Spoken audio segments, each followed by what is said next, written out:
Wonosobo nama kotanya. Udaranya yang dingin, alamnya menyejukkan mata. Halo semuanya, bertemu lagi dengan Bunda Wiwin, kader SOTH Kelurahan Perak Barat, Kecamatan Kerbangan yang akan bercerita. Minggu kemarin Bunda Wiwin pergi ke perpustakaan dan menemukan buku cerita rakyat dari Jawa Tengah yang berjudul Timun Emas, penerbit Serbajaya Surabaya. Mau tahu kisahnya? Pada zaman dahulu di Jawa Tengah hiduplah seorang nenek tua yang sangat miskin yang bernama Mbok Rondo. Mbok Rondo hidup kesepian, tidak punya anak. Suatu ketika Mbok Rondo duduk kelelahan di bawah pohon di tepi hutan. Akhirnya dia melamun. Aduh, senangnya hatiku seandainya aku punya anak, ada yang membantuku. Tiba-tiba ketika melamun, terdengarlah suara yang menggelegar seperti gempa bumi. Tiba-tiba datanglah seorang raksasa di depan Mbok Rondo dengan tubuh yang besar dan wajahnya menyeramkan. Hahaha, Mbok Rondo, apakah kamu pengen punya anak? Aku bisa mengabulkan. Benarkah raksasa? Ya, aku akan mengabulkan dengan syarat. Setelah anak itu berumur 6 tahun, kamu harus menyerahkan kepadaku. Akan kujadikan santapanku. Tanpa berpikir panjang, akhirnya Mbok Rondo menyetujui persyaratan dari raksasa. Dan raksasa pun memberikan biji mentimun kepada Mbok Rondo untuk ditanamnya. Mbok Rondo pulang dan menanam biji mentimun itu di belakang rumahnya. Setiap hari disiraminya sehingga tumbuhlah tanaman mentimun dengan buah-buah yang besar. Dan di antara buah-buah yang besar itu terdapat satu buah biji mentimun yang sangat besar dan berwarna kuning keemasan. Buah mentimun itu akhirnya dibawa pulang oleh Mbok Rondo. Dengan hati-hati dibelahlah mentimun itu menjadi 2. Dan alangkah terkejutnya Mbok Rondo ketika melihat di dalam biji timun terdapat bayi perempuan yang sangat cantik. Akhirnya diambillah bayi perempuan itu. Oe, oe, dan dinamailah Timun Emas. Timun Emas akhirnya tumbuh menjadi gadis yang cantik, yang baik hati, yang suka menolong orang tuanya. Suatu ketika Timun Emas dan Mbok Rondo mau ke hutan mencari kayu bakar. Tiba-tiba terdengar lagi suara menggelegar, menandakan raksasa itu datang kembali untuk menagih janjinya. Hahaha, Mbok Rondo, mana Timun Emas? Aku sudah tidak sabar untuk menyantapnya. Maaf raksasa, kembalilah kamu 2 tahun lagi. Kalau sekarang engkau makan timun emas, tubuhnya masih kecil, tentu tidak lezat bila engkau makan. Akhirnya raksasa itu kembali ke rumahnya dengan tangan hampa. Mbok Rondo sangat sedih bila mengingat suatu saat raksasa akan kembali dan mengambil timun emas.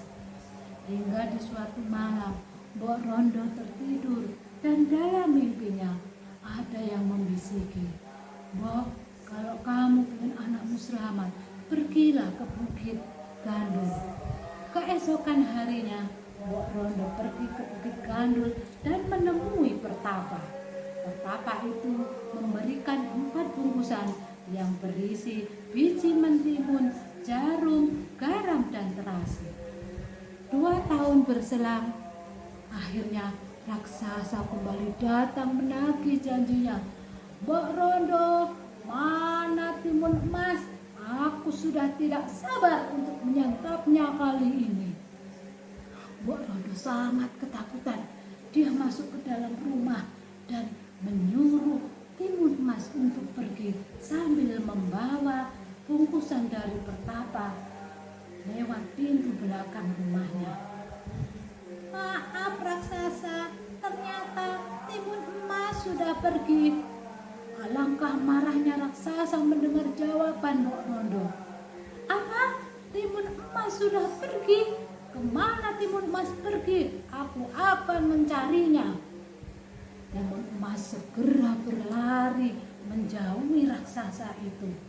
Dengan kesaktiannya, raksasa akhirnya bisa menemukan Timun Emas. Timun Emas begitu ketakutan dan akhirnya sebelum raksasa menghampiri dirinya, dilemparkanlah bungkusan yang pertama dari Pertapa yang berisi biji timun. Seketika muncullah ladang timun dengan timun yang besar-besar. Raksasa itu akhirnya berhenti dan memakan semua timun yang ada. Timun Emas kembali bisa lari selagi raksasa lagi menikmati buah mentimun. Timun Emas kelelahan melihat ke belakang, ternyata raksasa sudah mengejar dirinya lagi. Akhirnya dilemparkanlah bungkusan yang kedua yang berisi jarum. Di depan raksasa muncullah hutan bambu. Raksasa segera masuk ke dalam hutan bambu sehingga tubuhnya luka-luka terkena goresan bambu. Tetapi dengan kesaktiannya, raksasa bisa melewati hutan bambu dan mengejar kembali Timun Emas yang ada di depannya. Timun Emas lari semakin ketakutan melihat raksasa bisa menyusul di belakangnya. Dilemparkanlah lagi bungkusan yang ketiga yang berisi garam. Akhirnya di depan raksasa muncullah lautan yang luas. Raksasa kembali masuk ke dalam lautan dan raksasa itu berenang sehingga mencapai ke tepian.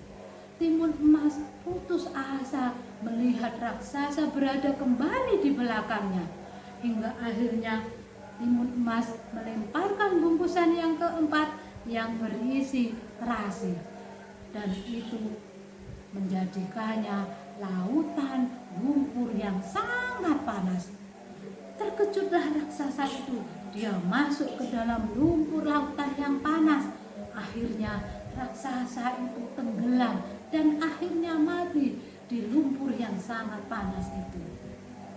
Timun Emas kembali pulang ke rumah bertemu dengan Mbok Rondo dan akhirnya mereka hidup bahagia bersama. Sahabat dongeng, kira-kira pesan moral apa ya yang terdapat dalam cerita tadi? Ada yang tahu? Oh ya, betul, bahwa kita harus mempunyai keberanian untuk melawan kejahatan dan seorang anak harus hormat kepada orang tuanya. Nah, teman-teman, itulah tadi cerita dari Bunda Wiwin. Dongeng budale teko ati, semangate koyo geni, mukir jiwa lan budi pekerti. Salam literasi. Sampai jumpa di dongeng selanjutnya. Bye-bye.